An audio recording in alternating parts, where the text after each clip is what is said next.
अगर बहनें घर रुकने आए तो बीवी पर बोझ डाल सकते हैं 18 रोटियों का। बहनें जब घर रुकने के लिए आए तो एक वक्त का खाना अपनी बीवी से पकवाएं कि मेरी बहन आई हुई है तो आज खाना कौन पकाएगा, आप पका के उनको खाना खिलाओगी, मेहमान है। अगले टाइम से बोलेंगे बहन तुम्हारे बाप का घर है ये अब तुम क्या करो, खुद पकाओ।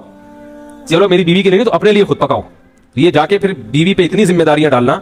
मैं सास ससुर की खिदमत का कायल हूं। जो औरतें अपने सास ससुर की खिदमत नहीं करती, मैं कभी भी उनको अप्रिशिएट नहीं करता। घर में बुजुर्ग हैं तो आपको अखलाकी खिदमत करनी पड़ेगी, लेकिन मेरे भाई उस खिदमत की भी कोई एक हद। चलो सास ससुर की है तो वो देवरों का भी सारा बोझ उस पर डाला हुआ है। चलो एक वक्त में डाल दिया तो अगले वक्त में उसको थोड़ा छूट दे दो। रोजाना सारे देवरों के पेंटे वो इस्त्री कर रही है। फिर बहन आ रही है 10-10 दिन रहने के लिए, सारी बहनों का खाना 10 दिन तक वो उसकी खिदमत कर रही है। ये जुल्म है औरत के ऊपर। कमजोर को जो है ना इतना नहीं आप उसके ऊपर बोझ डालें, क्योंकि बहुत सी औरतें कह नहीं पाती हैं बेचारी, लोग कर रहे होते हैं कि हमारी खानदानी परंपरा है। ये जुल्म जायज नहीं है। एक वक्त का, बाकी उससे बाद बहन को बोले चाय भी खुद पियोगी, पानी भी क्या करोगी। बाज औरतों की आदत होती है आके लेट जाती है, ये ले आओ वो ले आओ कर लो वो कर लो, खुद हिलो ना यार, खुद हिलो। ये तो फिर भी मैं कहता हूं 1-2 टाइम का खाना बीवी को चाहिए कि वो बहन के लिए पका ले, मेहमान है।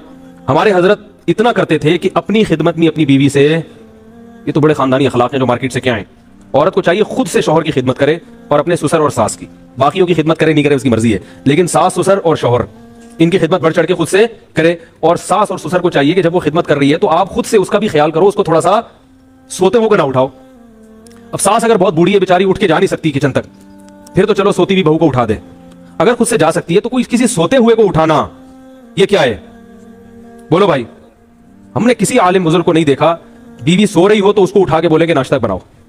सोते हुए को जगाना ये क्या हो जाता है, बशर्ते के 18 घंटे से ना सो रही हो आवाज तो सही आ ही नहीं रही है, क्या करें यार, तस्वीर पे गुजारा करें आप लोग। तो ये कुछ अखलाक होते हैं मेरे भाई। खाम खामे चाय बना लो यार। मैं अल्हम्दुलिल्लाह घर वाले अगर सो रहे हो तो खुद ही चाय तो मैं पीता नहीं हूं, लेकिन अगर भी बनानी हो तो क्या करता हूं। एक दफा पकड़ा गया था, कोई मिलने के लिए आया, मैं चाय बना रहा था और वो रिश्ते वाले आए थे। तुमने कहा तो घर में रो भी नहीं है, तो मैंने कहा आपने चाय बनाना पकड़ा। एक दफा एक खातून आई थी, झाड़ू लगाते हुए पकड़ लिया था उन्होंने मुझे। बाकायदा मैं झाड़ू लगा रहा था, आप हैरान होंगे। तो लगाता नहीं हूं अल्हम्दुलिल्लाह। एक दिन क्या हुआ कि मैं लगा रहा था, अब वो पता नहीं मुझे वाकई याद नहीं क्यों लगा रहा था, क्या हुआ था, कोई मजबूर हो गया था या क्या था मसला था। अब ये तो राज की बातें अल्लाह ही जानता है। तो ये तो जब नबी सल्लल्लाहु अलैहि वसल्लम घर में आते थे तो घर में घर वालों के साथ हाथ बटा, इतने नेक हम नहीं है कि आप समझे कि इतने जाके हाथ बटाते हैं, इतने नेक हम भी नहीं है, लेकिन बहरहाल नबी के अखलाक हम आपको बता रहे हैं। मैं इसलिए कि घर वाले भी बयान सुनते हैं ना, वो बोलेंगे यार आज तो बड़ी बड़ी छोड़ रहा है बैठ के, मैं ये भी करता हूँ मैं ये भी करता हूँ। तो जो है क्या नाम है, यूट्यूब पे हर कुछ आ जाता है, सब पकड़ा जाता है। आदमी बहुत मुश्किल है झूठ बोलना आजकल। तो लेकिन जो रसूलुल्लाह सल्लल्लाहु अलैहि वसल्लम के अखलाक थे, तो मैं ये कर रहा था कि अगर वो बूढ़े हैं तो फिर तो ठीक है वो उठा दें सोती, लेकिन अगर जवान है तो बहू जाग रही है तो बोले सो गई है सोने दें भाई, आप खुद जाके पानी पी लें, खुद चाय बना लें, छोटे मोटे काम क्या कर लें खुद ही कर लें, सोते हुए को ना उठाओ। ये बड़ा बुरा होता है जब आदमी खुद सो रहा हो कोई आपको आके उठा दे और बोले ये करो, और कोई काम भी इतना इंपॉर्टेंट ना हो, तो कोई किसी को हॉस्पिटल लेके जाना है, कोई ऐसा बड़ा मसला है तो ठीक है। तो शौहर को भी चाहिए कि सोती हुई बीवी को ना उठाए। तो शौहर को जो जिसका हक बहुत ज्यादा है। हाँ अगर कोई औरत नालायक है, बेवक्त पड़ी रहती है, यानी ऐसा भी है कि पोस्ती किस्म की जो बहू है उसका नाजायज फायदा उठाएंगी, वो 12 घंटे सोती हैं, 12 घंटे में 2-4 मिनट के लिए फिर जाके फिर क्या रहती है, ऐसी का नहीं, एक नॉर्मल रूटीन की बात कर रहा हूं। अगर कोई सो रहा है तो ये भी ना पूछे कि ये सोने का टाइमिंग नहीं है भाई। ये नींद, खुराक, प्यास ऐसी चीज है जिसके बाद दफा उसूली तौर पर तो टाइमिंग होने चाहिए, लेकिन इंसान बाज़ दफा डिप्रेशन में होता है, बाज़ दफा रात को नींद नहीं आई वो फिर सोता है। तो अब घर में ऐसा माशाल्लाह लगा हुआ होता है कि अब बहू को रात को नींद नहीं आई फिर भी फजर के बाद सोने की इजाजत नहीं है। भाई अब नींद नहीं आई तो सोने दो उसको। तो इसलिए ये चंद चीजें ऐसी होती हैं जो किसी पे भी जुल्म हो जाता है, ये फिर क्या हो जाता है शरीयत के लिहाज से नाजायज। हमारे हजरत क्या करते थे, तो वो अपनी घरवाली को कभी अपनी अहलिया को ये नहीं कहते थे ये ले आओ वो ले आओ, ये फरमाते थे मुझे ऐसा लगता है ये तहक्कुमाना है, जैसे कोई बांदी रखी हुई है घर में। अब घर में खाना तो घरवाली पकाएंगे जाहिर है, तो हजरत फरमाते थे खाना लगवा दें।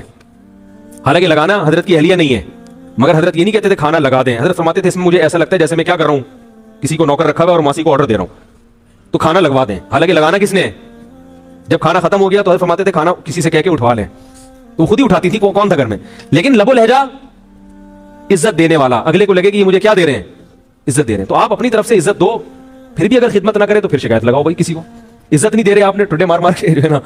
हमारे हजरत कभी इसके कायल नहीं थे कि बीवी से पांव दबाए जाएं या जूते पॉलिश करवाए जाएं। हमारे हजरत के जितने हमने अकाबिर करीब के गुजरे हैं माजी के, मौलाना शरीफ थानवी रहमतुल्लाह अलैह, उन्होंने भी बहुत सख्ती से रद्द किया इस पे कि बीवी से अपने बूट पॉलिश, क्योंकि बीवी का जो रिश्ता है वो पैरेलल है, बराबर। आपको अल्लाह ने जो हाकिम बनाया है ना, तो यहां हाकिम का मतलब क्या है, सरबरा। जैसे तबलीग में 4 आदमी निकलते हैं तो एक क्या होता है, अमीर। अमीर का मतलब जब इनकी राय में इख्तलाफ होगा तो इसकी बात सुनी जाएगी, इसका फैसला हरफे आखिर। तो जब घर में किसी राय में इख्तलाफ होगा तो आखिरी फैसला किसका होगा, मर्द का। ये मतलब है हाकिम होने का। अब तबलीग में किसी को अमीर बना दिया, वो लोगों से अपने बूट पॉलिश करवा रहा है, पोछा लगवा रहा है, ठीक है ना, सर की जूएं निकलवा रहा है उससे कि मैं अमीर हूं। वो बोलेंगे भाई इस काम के लिए थोड़ी अमीर बनाया है, अमीर तो इस काम के लिए बनाया कि गश्त कहाँ करना है, मुतकल्लिम कौन होगा, तो इसमें सबको अगर हम राय ले तो फिर तो इख्तलाफ होगा, कोई फैसले पर आएंगे नहीं। तो हरफ आखिर आपकी बात होगी, आपकी राय आखिरी होगी। मुतकल्लिम आपने अपने पॉलिश करने पे लगा दी, अपने बगलों के बाल नोचने पे लगा दिया उसको बिठा के कि मैं अमीर हूं। तो इसी तरह बीवी को मातहत बनाया है अल्लाह ने शोहर के। क्या मतलब? तुम इताअत करोगी शोहर की, तो इताअत का मतलब ये नहीं कि वो आपकी क्या बन गई, नौकर बन गई या गुलाम बन गई। तो लिहाजा बात करने का स्टाइल ऐसा नहीं हो जैसे नौकरों से बात की जाती है। नहीं आ रही मेरा ख्याल है बात। स्टाइल कैसा होना चाहिए? इज्जत वाला, एहतराम वाला। ये ले आओ, वो ले आओ, ये नहीं भाई बेगम जरा थोड़ी सी चाय हो जाएगी, ऐसे बेगम आज थोड़ी सी क्या हो जाएगी, चाय हो जाएगी, कह नहीं बना रही, चलो मैं बना लेता हूँ, बेगम थोड़ा सा ठंडा पानी हो जाएगा, है भाई। स्टाइल कैसा होना चाहिए? बेगम थोड़ा सा क्या हो जाए, थोड़ा सा ठंडा पानी हो जाए, बेगम थोड़ा सा कोई अच्छी चीज बना लो, बेगम टाइम पे खिला दो यार, बहुत दिन हो गए टाइम पे खाया नहीं है, ठीक है बहुत दिन हो गए बेगम, तमीज से इज्जत के साथ खाना उठ लो भाई, खा रहे हैं तमीज से खिला दो। तो इस तरह स्टाइल थोड़ा सा ये होना चाहिए।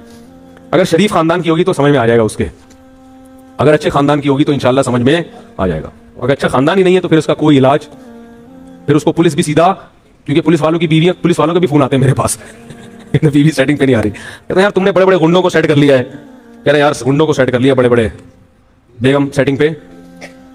मैंने कहा गूगल पे सर्च करो, हर चीज मिल जाती है, बीवी को काबू करने का तरीका नहीं मिलता गूगल पे। मैंने कई दफा लिख के देखा, नहीं आया, जवाब ही नहीं आया। ड्रामा देखने से क्या वुजू टूट जाता है? क्या ड्रामा देखने या टेलीविजन पर कोई चीज देखने से वुजू टूट जाता है और दोबारा वुजू करना जरूरी होता है? नहीं जी, ड्रामा देखने से वुजू नहीं टूटता, अलबत्ता बेहतर है वुजू कर लिया जाए। और अगर खुदा न ख्वास्ता कोई फुहश सीन किसी ने देखा है फिल्म में या ड्रामे में और उसके जिस्म से गंदगी खारिज होना शुरू हो गई तो फिर वुजू टूट जाएगा, लेकिन वैसे सिर्फ ड्रामा देखने से वुजू नहीं टूटता। अलबत्ता बेहतर यही है कि वुजू कर ले। कोई भी गुनाह जब हो वुजू के बाद तो उलमा ने लिखा है अफजल ये है कि वुजू कर लिया जाए। तो ड्रामे में अक्सर आजकल ऐसे ही ड्रामे आ रहे होते हैं बेहयाई वाले। लेक्यूरिया में हर बार कपड़ा पाक करना होगा। मैंने लेक्यूरिया के बारे में आपकी वीडियो देखी थी जिसमें आपने बताया था कि हर नमाज से पहले पाकी हासिल करनी चाहिए।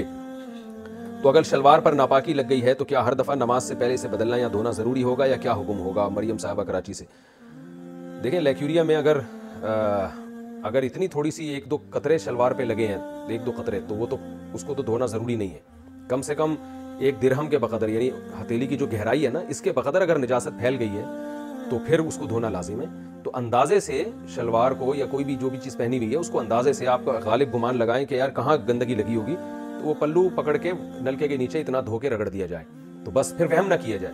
यानी ये जरूरी नहीं है, अगर जैसे शलवार पे निजासत लगी, जब आपने धोने के लिए गए उसको वॉशरूम में तो पता नहीं चल रहा कहाँ लगी है, तो अंदाजे से भी धो लेंगे, कपड़ा पाक हो जाएगा। स्पेसिफिक वो जगह जरूरी नहीं है, अगर आपको याद नहीं है वो, तो एक गालिब गुमान, एक अंदाजा लगाएं कि यहाँ शलवार में नापाकी लगी होगी।